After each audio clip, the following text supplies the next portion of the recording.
Ghost reviews books. Giacomo gets 1 star. Hello, Pizzaverse. I'm Ghost. Official Shiba Inu mascot of the Pizzaverse. Official snack inspector. And today, I'm reviewing another book. This one was written by Giacomo Amato. I finished it, mostly because I was trapped on the couch. Now let's get to the important part. The rating? 1 bark. Why? 'Cause I don't give stars. Well, the pages stayed together. That's about where the compliments end. The plot wandered around like a squirrel that forgot where it buried the acorns. Half the time, I wasn't sure if I was reading a story or watching somebody lose an argument with reality. Characters showed up,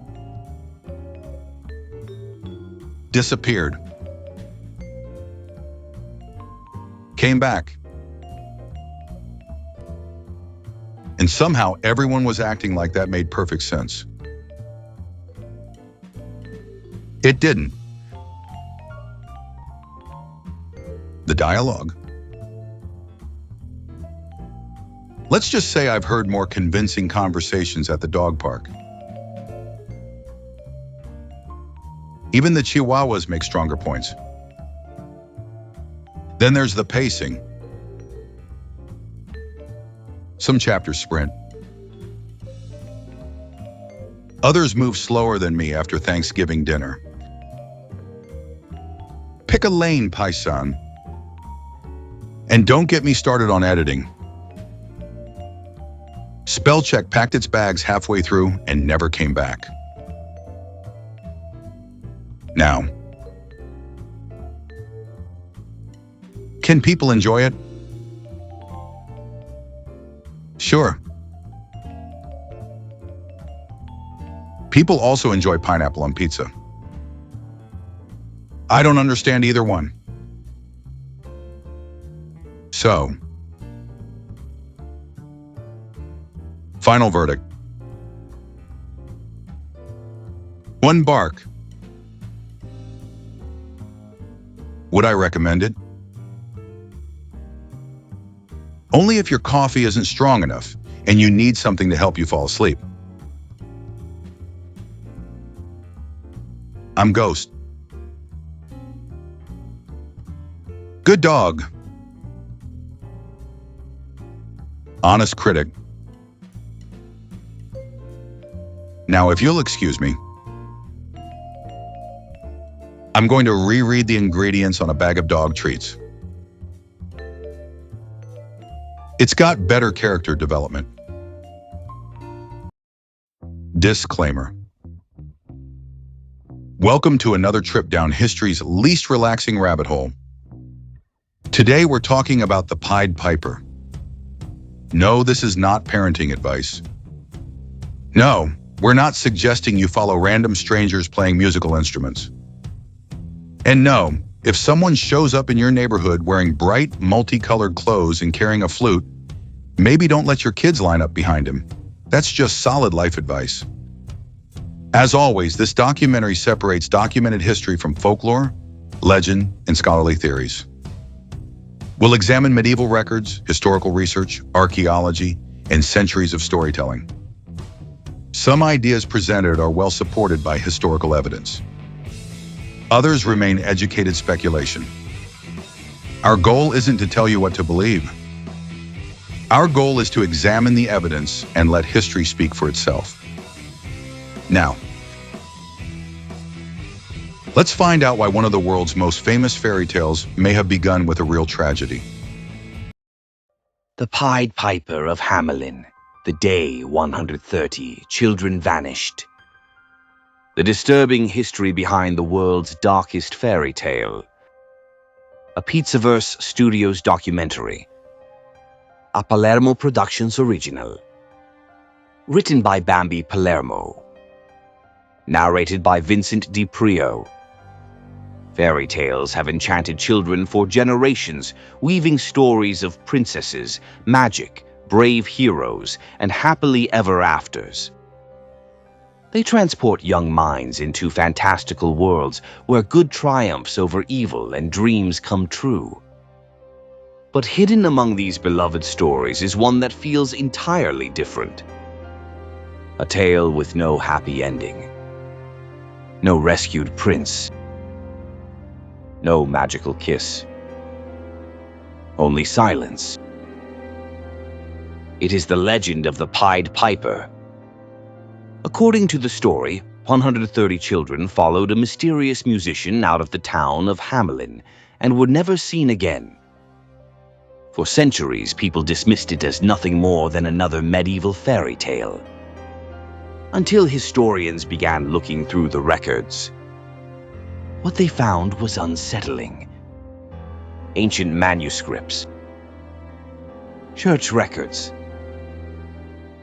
town inscriptions, memorial windows, all pointing toward the same impossible question. What really happened in Hamelin on June 26, 1284? Today we separate legend from history and discover why one of Europe's darkest fairy tales refuses to disappear. The fairy tale everyone thinks they know. Long ago, in the year 1284, nestled in the heart of Lower Saxony, Germany, stood the prosperous town of Hamelin. Its people lived peacefully beside the Weser River, surrounded by rolling green hills and fertile farmland. Then, according to legend, disaster struck. The town became overrun with rats. They invaded homes, chewed through grain stores, ran through the streets, and, according to later versions of the story, even climbed into the cradles of sleeping infants. Cats failed. Traps failed. Nothing stopped the endless tide of vermin. As fear spread throughout Hamelin, a stranger arrived. He wore brightly colored, pied clothing and carried nothing more than a simple flute. "I can rid your town of its rats," he promised. "But my services come at a price, 1,000 gold coins." Desperate, the town leaders agreed. The mysterious piper raised his flute. The melody he played was unlike anything anyone had ever heard. Its haunting notes drifted through every alley, beneath every doorway, and into every hidden corner of Hamelin. One by one, the rats emerged. Thousands of them. Entranced by the music, the piper calmly walked toward the Weser River. Without hesitation, the rats followed. They marched directly into the water and drowned. The town erupted in celebration. Hamelin had been saved. But when the piper returned to collect his payment, the mayor refused. The townspeople mocked him, laughed at him, and sent him away empty-handed. Before leaving, the piper issued a single warning. "If you do not honor our agreement, I will return and take what I am owed." No one believed him. Not until June 26th, the feast of Saints John and Paul. While the adults attended church, the piper returned. This time, he played a different tune. Sweeter, sadder, far more powerful. children stopped what they were doing. Boys, girls, young and old alike. They smiled and quietly followed him through the streets of Hamelin, past the town gates, toward a nearby mountain. According to the legend, the mountain opened. The piper and the children disappeared inside. The stone closed behind them. Only a few children remained. Those who were deaf and never heard the music, and those who could not physically keep up. When the adults emerged from church, the children were gone. And Hamelin was never the same. The records that shouldn't exist. If the story ended there, it would simply be another fairy tale. Another cautionary legend handed down from one generation to the next. But this story refuses to stay inside the pages of folklore. Because when historians began examining medieval records, they found something unexpected. The earliest surviving references to the disappearance of Hamelin's children contain no rats, no plague, no revenge, no magical punishment. Only the disappearance itself. One of the most important sources is the Lüneburg manuscript, written around the middle of the 15th century. Unlike later storybooks, this manuscript wasn't trying to entertain children. It was intended to record historical events. Among those records is a brief but remarkable account stating that 130 children disappeared from Hamelin on June 26, 1284, after following a piper. No explanation. No fantasy. Simply the event. The town of Hamelin preserved the memory as well. A municipal record dating to around 1384 begins with an extraordinary statement. It has been 100 years since our children left. Think about that for a moment. A town doesn't normally begin its official records by commemorating a fairy tale. It begins with something that mattered. Something that scarred the community deeply enough to be remembered for generations. Then there's St. Nikolai Church. Around the year 1300, only a few years after the alleged event, a stained glass window was installed depicting a brightly dressed piper leading children clothed in white. The original window no longer survives. It was destroyed centuries later. Fortunately, detailed descriptions and sketches made before its destruction still exist, allowing historians to reconstruct what it likely looked like. The image wasn't treated as fantasy. It functioned more like a memorial. Even the town's architecture preserved the story. The old town hall once carried an inscription reading, "In the year 1284, after the birth of Christ, 130 children born in Hamelin were led away by a piper into a mountain." Another inscription, once mounted on the town gate, declared, "In the year 1556, 272 years after the magician stole 130 children from the city, this gate was founded."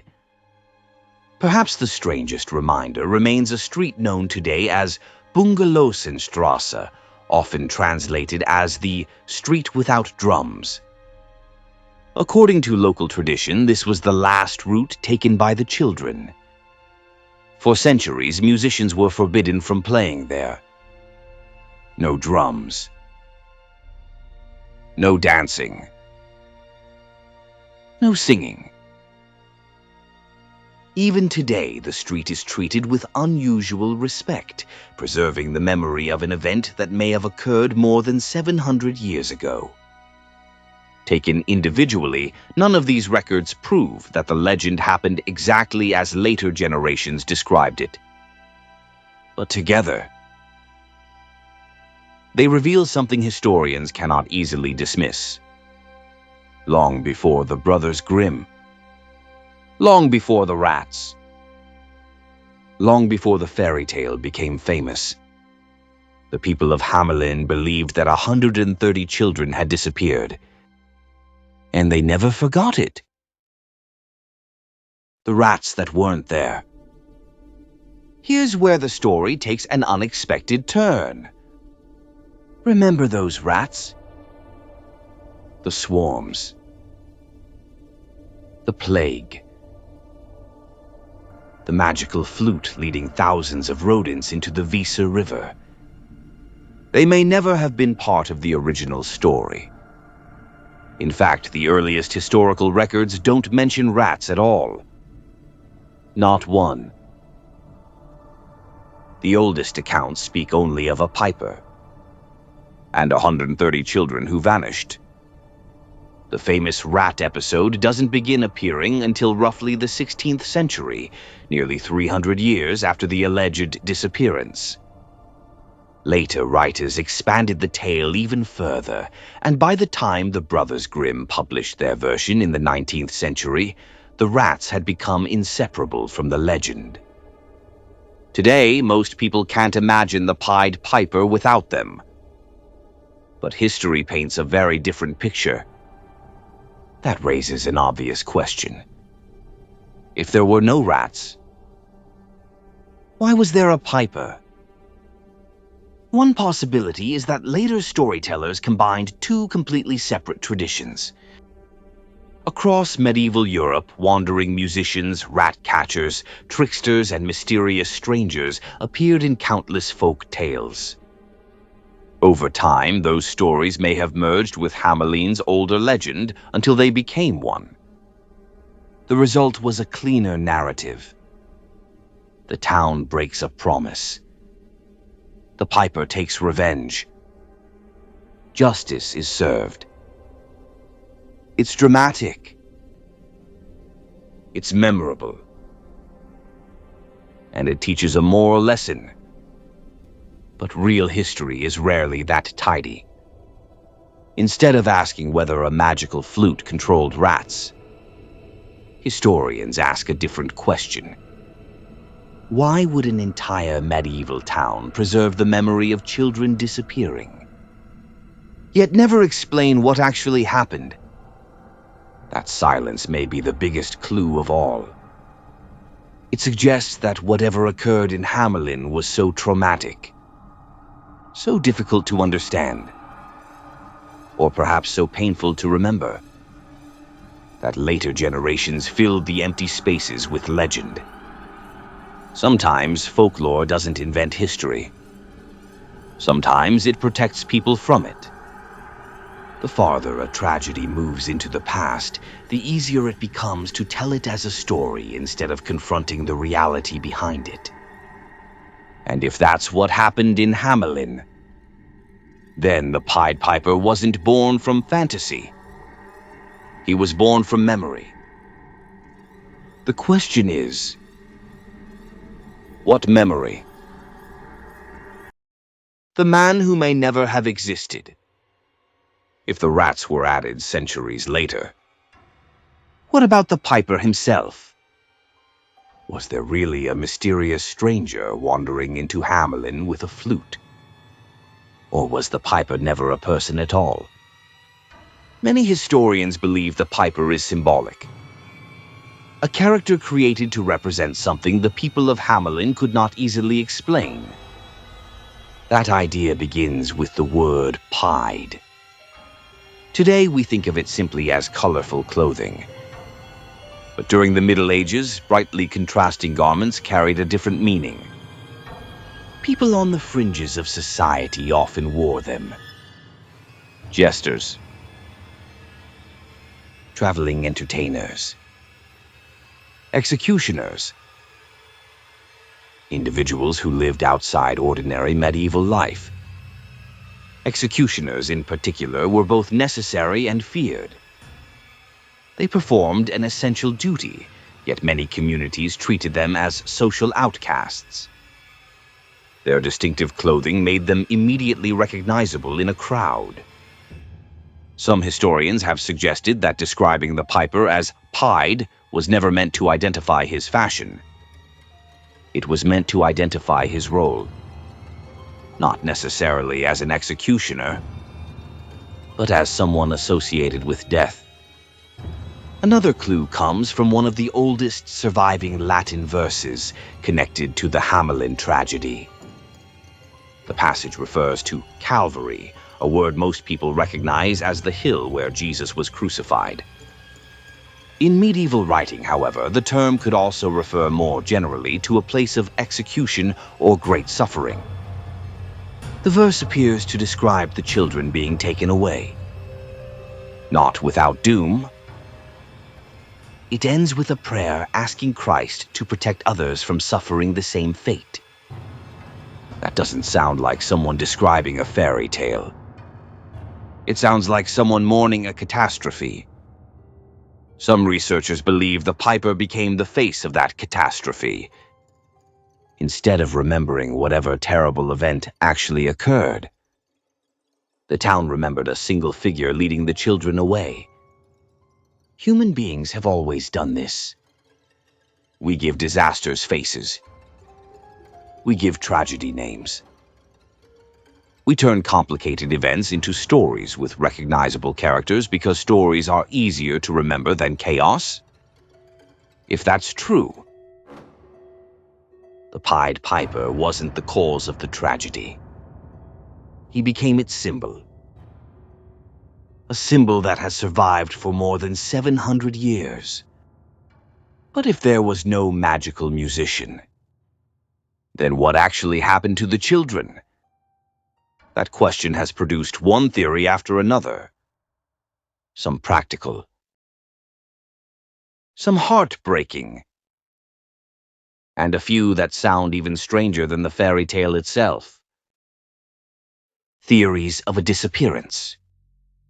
For more than 7 centuries, historians, archaeologists, folklorists, and writers have all wrestled with the same mystery. What happened in Hamelin? No single answer has ever satisfied everyone. Instead, several competing theories have emerged. Each explains part of the story. None explains all of it. The simplest theory is exactly what it sounds like: abduction. Some researchers believe an outsider may have arrived in Hamlin during a religious festival, gathered the town's children, and led them away.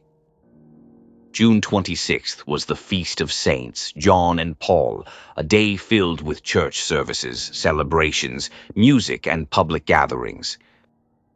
With the adults occupied inside the church, children would have been largely unsupervised. A traveling musician could have attracted them without raising immediate suspicion. It sounds plausible, until you begin asking difficult questions. How does one man secretly abduct 130 children? How do that many children disappear without witnesses? Where did they go? No physical evidence has ever answered those questions. Another theory points toward disease. Perhaps the children died during an epidemic and were buried together. Over time, grief transformed the tragedy into legend. At first glance, this explanation seems reasonable. After all, medieval Europe was no stranger to devastating disease. But there are problems. The Black Death did not reach Europe until 1347, more than 60 years after the Hamelin event. More importantly, the earliest versions of the story contain no mention of disease, and no historical record describes every child dying on a single day. Then there are the rats. Ironically, the most famous part of the story actually weakens the epidemic theory. Since rats appear to have been added centuries later, they cannot be used as evidence for what happened in 1284. Some have suggested a natural disaster. Perhaps the children were caught in a landslide or trapped inside a collapsing cave. The nearby hills certainly contain caves and unstable terrain. An accident of that scale could have devastated the town. Yet no archaeological evidence has ever confirmed such an event. Others have ventured much further into speculation. Secret cults, human sacrifice, mass murder, alien abduction, time travel. If you've spent more than 5 minutes on the internet, you've probably seen every one of them. They certainly make for entertaining headlines. Unfortunately, there is little historical evidence supporting any of those ideas. Professional historians generally set them aside. Not because they're impossible, but because extraordinary claims require extraordinary evidence. And so far, that evidence simply doesn't exist. But among all the competing explanations, one theory continues to stand above the rest. A theory that doesn't require magic, doesn't require monsters, and doesn't require the children to have died at all. It suggests they may have done something surprisingly ordinary for the Middle Ages. They simply left. The children who may have walked away. Of all the theories surrounding the Pied Piper, one has earned more support from historians than any other. Not because it's the most dramatic, but because it's the one that best fits the historical evidence. The answer may not be murder, or plague, or magic. It may have been migration. To modern ears, the idea sounds almost disappointingly ordinary. Why would an entire town remember people simply moving away? Because the Middle Ages were anything but ordinary. During the 13th century, German nobles were actively encouraging settlers to move east into newly acquired territories. Landowners needed farmers, craftsmen, builders, entire communities, to populate forests, establish villages, and strengthen their borders. Recruiters traveled from town to town, searching for willing settlers. Some historians believe one of those recruiters may have arrived in Hamelin in 1284, instead of carrying legal contracts. Later generations remembered him carrying a flute. The word children may not mean what we assume it does today. In medieval German, people who originated from the same town were often referred to collectively as the children of that town, regardless of their actual age. They may have been teenagers, young adults, entire families beginning new lives. If that's true, the famous 130 children may never have been children in the modern sense at all. There is more. Researchers studying surnames and settlement records have discovered striking connections between Hamlin and regions of Eastern Europe, particularly Transylvania. Families bearing names associated with Hamelin begin appearing there in the late 13th century. Archaeological discoveries reveal German architecture, German customs, German farming techniques, and German cultural traditions appearing in these newly established settlements. Individually, none of these discoveries proves the migration theory. Together, they form an intriguing pattern. Even the piper himself begins to make sense. Traveling musicians often worked as recruiters, messengers, and guides.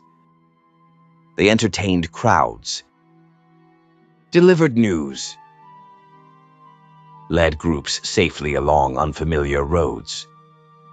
A man carrying a musical instrument would hardly have attracted suspicion, especially during a festival. If such a recruiter led a large group of emigrants out of Hamelin, it's easy to imagine how that memory could change over centuries. A guide becomes a piper. A migration becomes a disappearance. History becomes legend. Yet one mystery refuses to disappear. If these people simply left, why did the people of Hamelin remember the event with such overwhelming grief? Why build memorials? Why preserve inscriptions? Why forbid music on one particular street for centuries? Communities don't usually mourn successful immigration.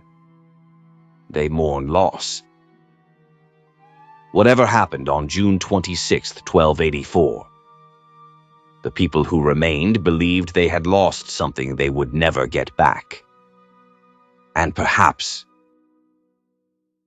that feeling became the true heart of the legend. The dancing plague, or something even stranger. One of the most unusual explanations begins not in Hamelin, but nearly 50 years earlier. In 1237, the German town of Erfurt witnessed an event that still puzzles historians. According to medieval chronicles, a group of roughly 100 children suddenly began dancing and jumping through the streets. They continued for miles, traveling toward the nearby town of Arnstadt. When they finally collapsed from exhaustion, many reportedly died. Others were said to have suffered lasting physical or mental impairments. Today, historians often connect this account to what became known as the dancing plague or dancing mania.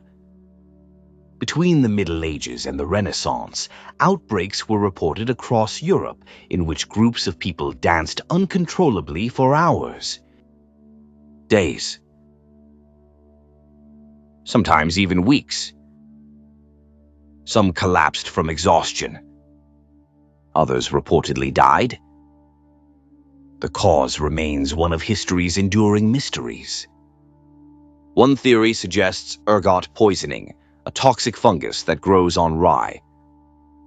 The fungus contains compounds capable of producing hallucinations and convulsions. Others argue the outbreaks were episodes of mass psychogenic illness, sometimes called mass hysteria, brought on by famine, disease, fear, and relentless psychological stress. Life in medieval Europe was harsh. War, poverty, crop failures, religious anxiety. Death was a constant companion. Under those conditions, unusual collective behavior may have spread through entire communities. Some researchers have wondered whether the children of Hamelin experienced something similar. A procession, a dance, a group following music, walking together until they disappeared from the historical record. It's an intriguing possibility, but it remains just that, a possibility. There is no direct evidence linking the dancing plague to Hamelin, only similarities. And similarities alone are never enough to solve a historical mystery. That's the challenge with nearly every theory surrounding the Pied Piper. Each explains part of the puzzle. None explains every piece. And perhaps that's why the legend has survived for more than 7 centuries. Because no matter how many records we uncover, no matter how carefully historians compare manuscripts, inscriptions, archaeology, and folklore, the final answer remains just beyond our reach. Sometimes history leaves us with certainty. Sometimes It leaves us with questions. And the silence surrounding Hamelin may be the loudest clue of all. The legend that refuses to die. More than 700 years have passed since June 26, 1284. Empires have risen. Empires have fallen. Wars have reshaped Europe. Entire civilizations have disappeared. Yet somehow, the story of Hamelin endures. Not because we know exactly what happened, but because we don't. Every generation has tried to solve the mystery. Some see a kidnapping. Others see a plague, a natural disaster, a migration, a religious tragedy, or simply a legend that grew larger with every retelling. Each explanation answers a few questions. Each leaves others behind. Perhaps that's exactly why the story has survived. Human beings have always used stories to explain the things they cannot understand. Sometimes legends preserve history. Sometimes they distort it. And sometimes they do both at the same time. The Pied Piper may never have played a magical flute. The rats may never have existed. The mountain may never have opened. But somewhere beneath centuries of folklore, there almost certainly was a real event. A tragedy significant enough that the people of Hamelin remembered it for generations. They carved it into buildings. They recorded it in manuscripts. They memorialized it in stained glass. They even preserved traditions surrounding the very street where the children were said to have last been seen. History rarely leaves behind absolute certainty. Instead, it leaves fragments. A sentence in a manuscript. An inscription on a wall.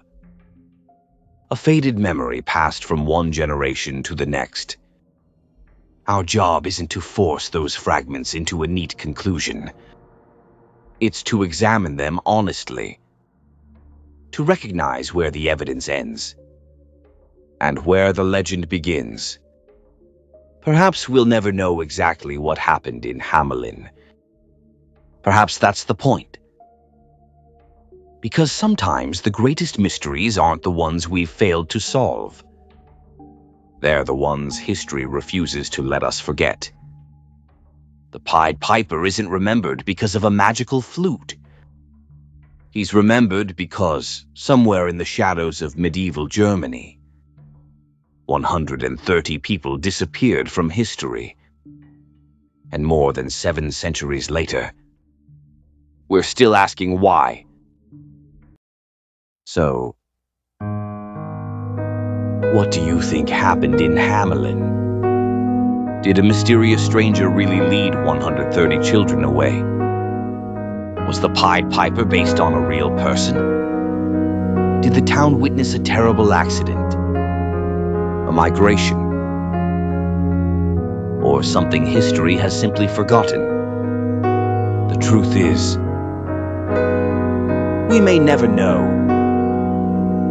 But that's what makes stories like this so fascinating. The deeper we dig, the more we discover that history isn't always a collection of neat answers. Sometimes it's fragments, half-forgotten memories, ancient records, and legends that refuse to die. The Pied Piper reminds us that fairy tales weren't always written to entertain children. Many were born from fear, loss, war, disease, or real events that slowly transformed into folklore over generations. And every once in a while, history leaves behind a mystery that refuses to stay buried. Until next time, Keep asking questions. Keep challenging the stories everyone thinks they know. Because history is rarely as simple as the version we were told. If you enjoyed this documentary and want to see more deep dives into the real history behind famous fairy tales, forgotten mysteries, organized crime, old Hollywood, true crime, psychology, and the stories hiding beneath the surface, you're in the right place. Subscribe to Bambi Palermo and the Pizzaverse. Hit the like button. Leave a comment with your own theory about what happened in Hamlin. Was it migration? A tragedy? A cover-up? Or something no historian has considered? Share this documentary with someone who still thinks the Pied Piper was just a bedtime story. And if you'd like to help support the channel, check out the links below for exclusive content, merchandise, and everything happening around the Pizzaverse. Remember, we don't rewrite history. We excavate it. To every member of the Pizzaverse, thank you. Whether you've been here since the beginning or you just discovered the channel today, thank you for spending your time with us.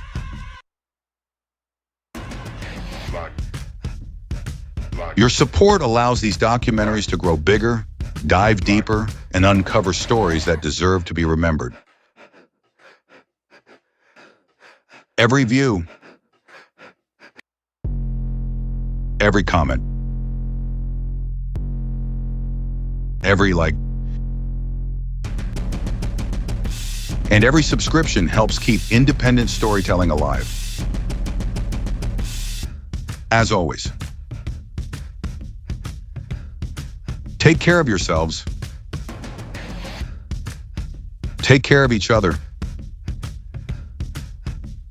and never stop asking questions. I'll see you in the next story. Until then, this is Ghost Awful Pizzaverse mascot, and this has been another Pizzaverse Studios documentary.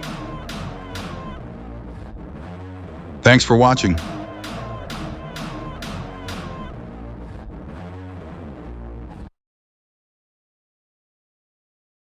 Every generation remembers the fairy tales, the princesses, the castles, the dragons. But there is one story that was never meant to comfort children. It was meant to prepare them for adulthood. Deep within an ancient forest, a wild man waits. His body is covered in rust-colored hair. His eyes hold something older than civilization itself. Kings feared him. Hunters could not capture him. Legends refused to forget him. Then, a curious boy unlocked his cage. That single choice would change both of their lives forever. What followed wasn't a fairy tale about happily ever after. It was a story about growing up, about leaving childhood behind, about failure, temptation, responsibility, and discovering the person hidden beneath the mask the world expects you to wear. More than a century later, One of the world's most influential psychologists looked back at this forgotten legend and saw something extraordinary. Not just folklore, but a map.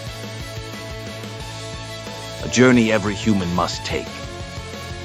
From the Brothers Grimm to ancient Germanic mythology, to the writings that transformed modern psychology. This is the forgotten story that refuses to stay buried. What is Iron Hands? A monster? A mentor? Or a reflection of the untamed parts of ourselves we've spent centuries trying to lock away? Some fairy tales teach children. This one challenges adults. The deeper you venture into the forest, the more familiar it begins to feel. Because the wild man may have been waiting for you all along. Iron Hands. The forgotten fairy tale that inspired modern psychology. Coming soon. Only on the Pizzaverse. Some boxes are filled with candy. This one is filled with reputation. Welcome to the Capo's Choice, TM, from Bambi's Sugar Syndicate. 3 handcrafted gourmet fudges. 3 unforgettable personalities. 1 legendary collection. First, Lopez. Rich Mexican dark chocolate. Warm cinnamon. Fresh espresso. Crunchy churro pieces. A whisper of chili that reminds you every great recipe has a little attitude. Then, Nuncio.